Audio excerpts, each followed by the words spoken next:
अस्सलाम वालेकुम स्टूडेंट्स। आज हमारा lecture number 26 subject physics class second year है। हमने चैप्टर नंबर 13 को स्टडी किया था। लास्ट लेक्चर के अंदर हमने जो चैप्टर नंबर 13 है उसके शार्ट क्वेश्चंस को डिस्कस किया था। आज जो हमारा टॉपिक है हम इसके न्यूमेरिकल प्रॉब्लम्स करेंगे। न्यूमेरिकल प्रॉब्लम्स को सॉल्व करने से पहले आपको ये बात पता होनी चाहिए कि आपने हर एक क्वांटिटी जो आपको गिवन होती है उसके जो यूनिट्स होते हैं उन सबको आप एसआई यूनिट्स के अंदर कन्वर्ट करते हैं।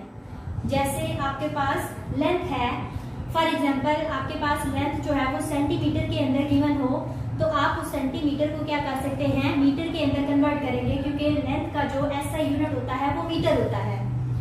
हम न्यूमेरिकल प्रॉब्लम्स को सॉल्व करते हैं। हमारे पास न्यूमेरिकल फर्स्ट जो है वो है 13.1। आप बुक्स को फॉलो करें। क्वेश्चन है how many electrons passes through a electric bulb in 1 minute if 300 milli ampere current is passing through it. अब डाटा के अंदर हमें जो चीज गिवन है उसमें उसने ये कहा है कि आपके पास नंबर ऑफ इलेक्ट्रॉन्स आपने क्या करने हैं, कैलकुलेट करने हैं। अब इसके बाद उसने ये कहा कि जो आपके पास इलेक्ट्रिक बल्ब है, ठीक है, उसमें आपने नंबर ऑफ इलेक्ट्रॉन्स को फाइंड करना है, जबकि टाइम उसमें दिया हुआ है 1 minute. t is equal to 1 minute. अब मिनट देखिए, आपके पास ऐसा यूनिट नहीं है टाइम की, आपके पास क्या है टाइम, आपके पास टाइम की जो आपके पास यूनिट होती है एसआई वो सेकंड होती है। तो आप इस टाइम को क्या करेंगे, कन्वर्ट कर लेंगे सेकंड के अंदर। तो आपको पता है 1 मिनट के अंदर आपके पास कितने सेकंड्स होते हैं, 60 सेकंड्स। तो आप इसको 60 से मल्टीप्लाई कर देंगे तो आपके पास टाइम आ जाएगा 60 सेकंड्स। देन उसने दिया है कि if 300 milli ampere current is passing through it, उसके अंदर जो आपके पास करंट फ्लो कर रहा है वो 300 मिली एम्पियर है। अब यहाँ पे प्रीफिक्स यूज हुई है, इस प्रीफिक्स को आप यूज कर लेंगे। 300 मिली आपके पास बराबर होता है 10⁻³ एम्पियर। अब देखिए हम नंबर ऑफ इलेक्ट्रॉन्स को फाइंड करने के लिए जो फॉर्मूला यूज करते हैं वो हमारे पास होता है n is equal to Q/E। यहाँ पे E क्या है, E आपके पास चार्ज होता है और आपके पास जो चार्ज है वो कितना होता है 1.6 10⁻⁹ कूलम। अब देखिए यहाँ पे नंबर ऑफ इलेक्ट्रॉन्स को कैलकुलेट करने के लिए हमारे पास चार्ज तो है, लेकिन हम यहाँ पे टोटल चार्ज भी कैलकुलेट करेंगे। इस इक्वेशन को आप नाम दे दें 1 का, ठीक है। अब यहाँ से हम इस चार्ज को कैलकुलेट करेंगे, तो कैलकुलेट करने के लिए हम यहाँ by definition of current use करेंगे। करंट की डेफिनेशन होती है I is equal to Q/T and Q is equal to I multiplied by T। दोनों को आपस में मल्टीप्लाई करेंगे तो हमारे पास क्या आ जाएगा, हमारे पास करंट है 300 मल्टीप्लाइड 10⁻³ और टाइम है हमारे पास 60। तो जब हम इस चार्ज को कैलकुलेट करते हैं तो आप ये कह सकते हैं कि उस बल्ब के ऊपर जो आपके पास चार्ज होगा वो कितना है, दोनों को मल्टीप्लाई करें तो 18 कूलम आ जाएगा। अब इसके बाद देखें हमारे पास चार्ज आ गया है, हम इस इक्वेशन को नाम दे देते हैं equation number 2 using equation number in equation 1। जब हम 1 में पुट करेंगे तो हम n is equal to 18 divided by हमारे पास इलेक्ट्रॉन के ऊपर चार्ज कितना होगा 1.6 10⁻⁹।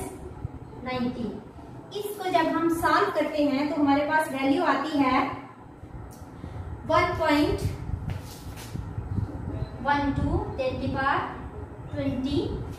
अब n जो है वो नंबर्स हैं तो इसलिए हम यहाँ पे इसका कोई भी यूनिट नहीं लिखेंगे। तो हम ये कह सकते हैं कि जो आपके पास इलेक्ट्रिक बल्ब था वहां पे आपके पास जो नंबर ऑफ इलेक्ट्रॉन्स हैं 300 मिली एम्पियर करंट के फ्लो करने से वो कितने आए हैं 1.12 10⁻20।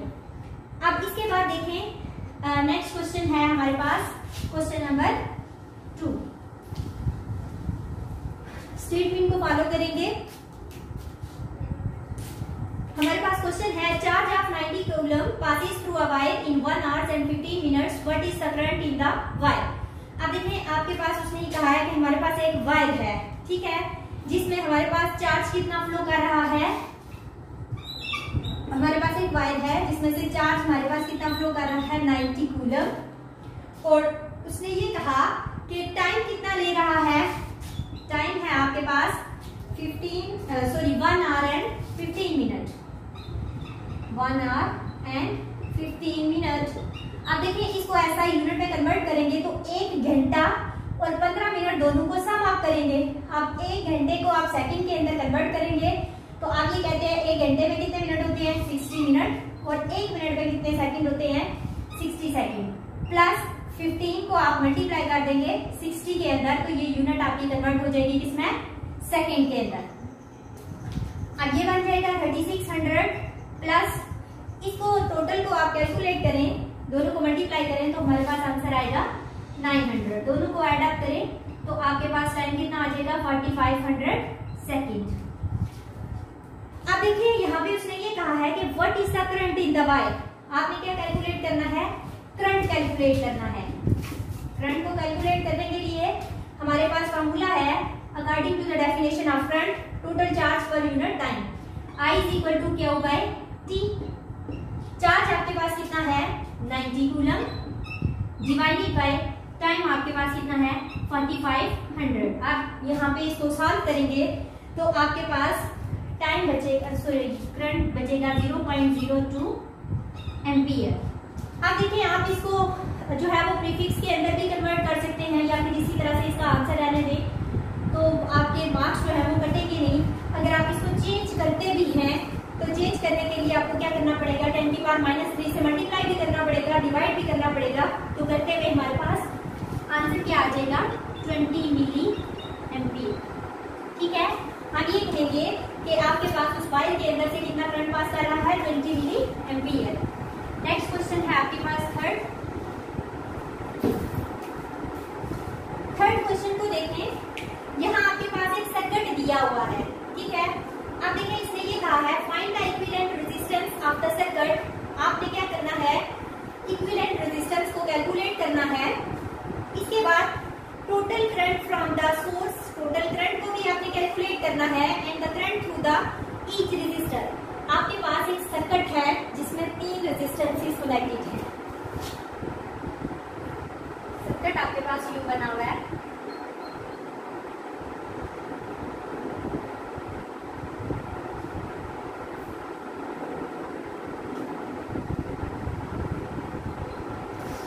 इन 3 रेजिस्टेंसेस को हमने क्या किया है एक बैटरी के साथ कनेक्ट किया है, ठीक है, जहां हम पोटेंशियल दे रहे हैं इसको 6 वोल्ट का। हम ये कहते हैं हमारे पास रेजिस्टेंस R1 जो है वो कितनी है 6 ओम। R2 भी आपके पास कितनी है 6 ओम। R3 आपके पास कितनी है 3 ओम, ठीक है। गिवन डाटा के अंदर उसने कहा कि R1, R2 और R3 आपको दिया हुआ है, आपने फाइंड क्या करना है, ठीक है। डाटा के अंदर आपको क्या है उसने ये कहा नंबर 1 आपने इक्विवेलेंट रेजिस्टेंस को कैलकुलेट करना है, ठीक है। फिर आपने टोटल करंट को कैलकुलेट करना है, फिर आपने I1, I2, I3 को कैलकुलेट करना है, सॉरी, ठीक है।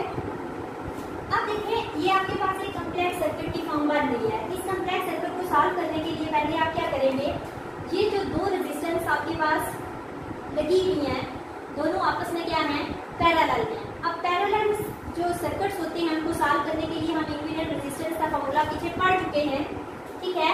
उनको हम इक्विवेलेंट रेजिस्टेंस उनकी कैसे कैलकुलेट करते हैं, हमारे पास फॉर्मूला होता है 1/RE prime is equal to 1/R1 plus 1/R2।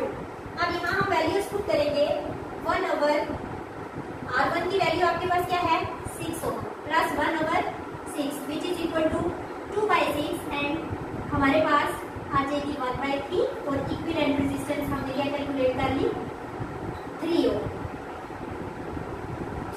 ठीक है। अब इसके बाद देखें हमारे पास जो रेजिस्टेंस आई है, हम इस सर्किट को मजीद सिंप्लीफाई करेंगे तो ये हमारे पास सर्किट कॉम्प्लेक्स के बजाय सिंपल बन गया।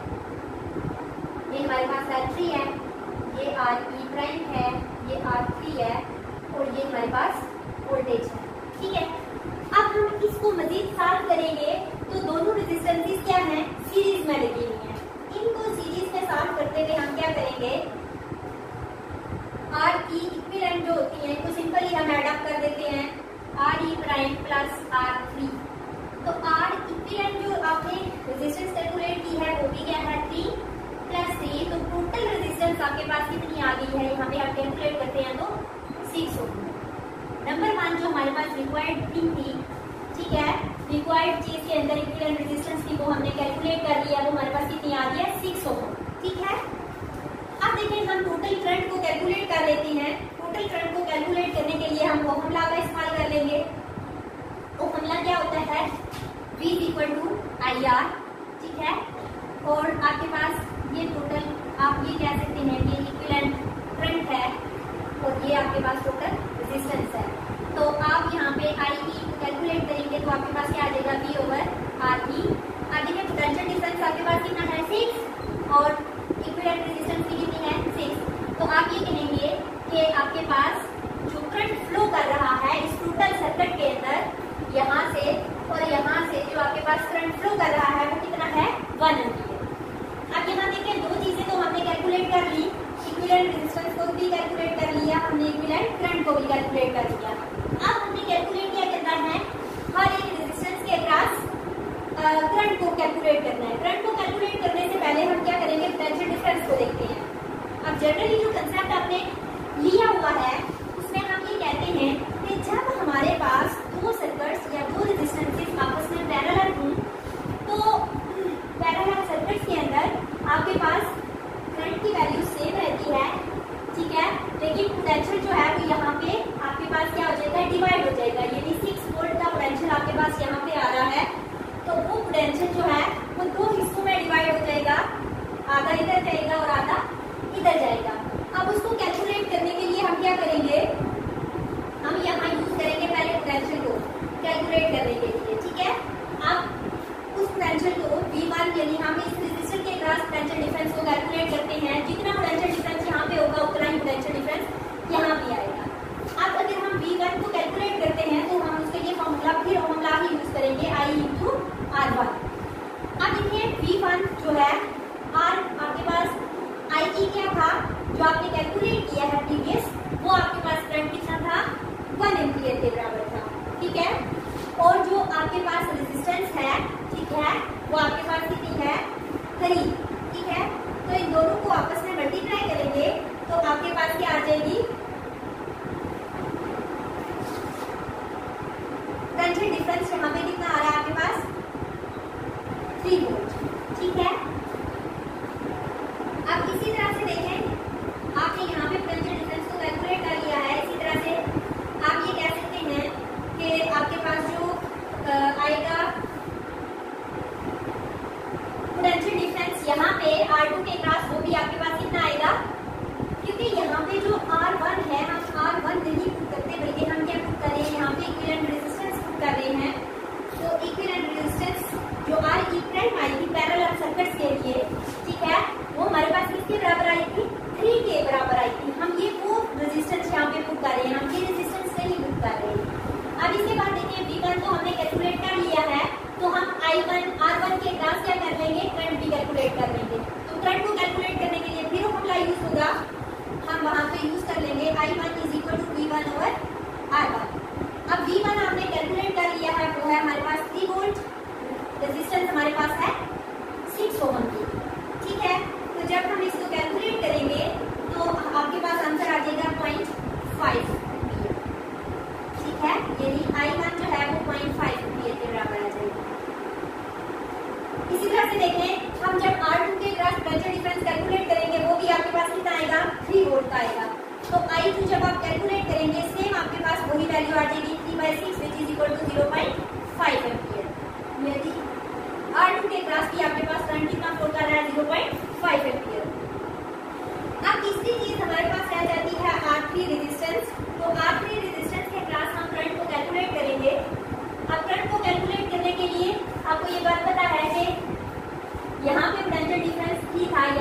था तो यहाँ पे भी कितना आएगा 3 ही आएगा, ठीक है।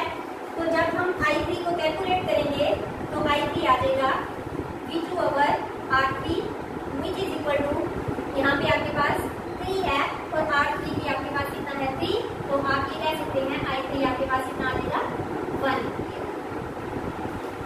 अब देखिए स्टूडेंट्स, हमने जो रिक्वायर्ड डाटा था, जो रिक्वायर्ड हमारे पास क्वांटिटीज थी वो हमने सारी कैलकुलेट कर ली।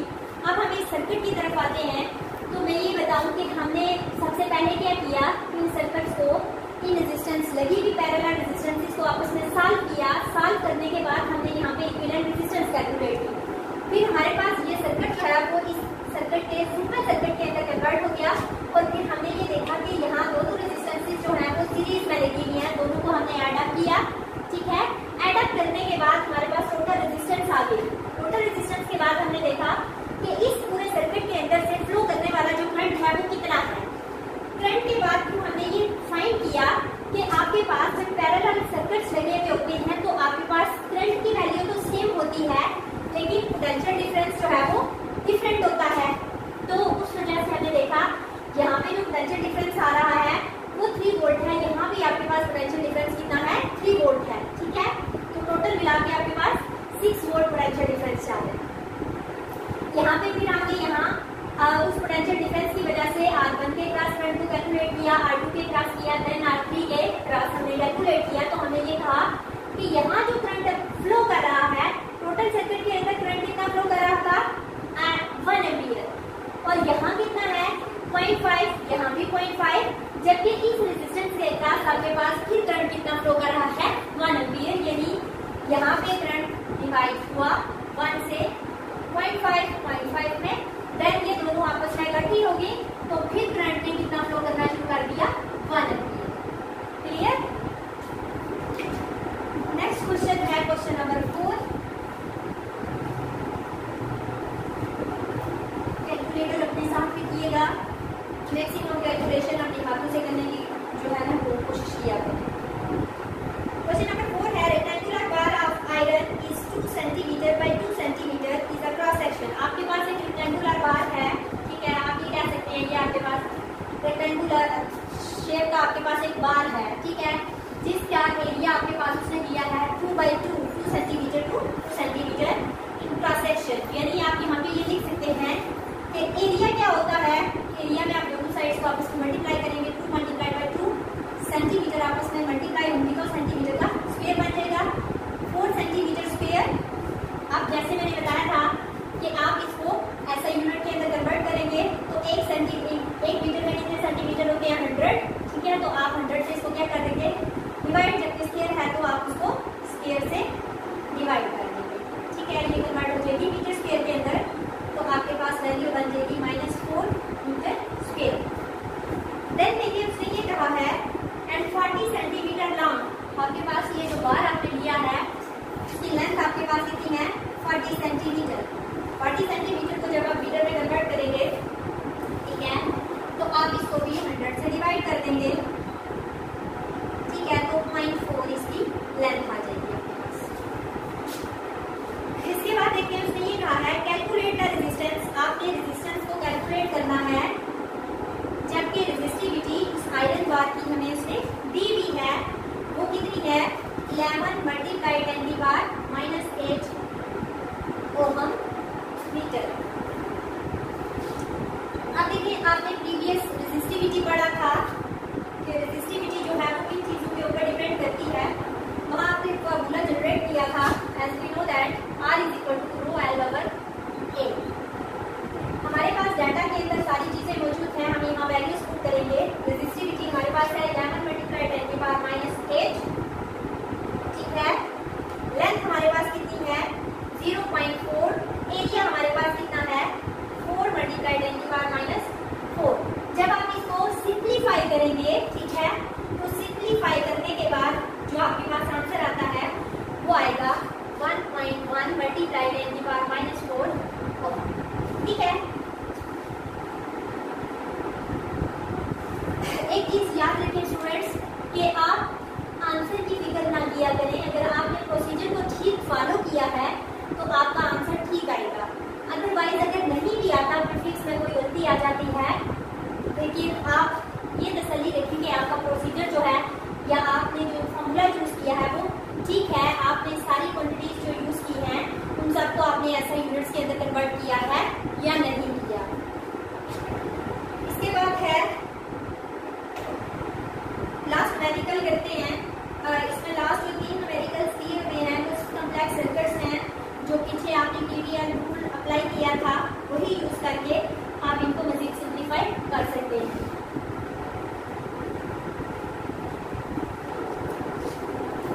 क्वेश्चन है 13.5।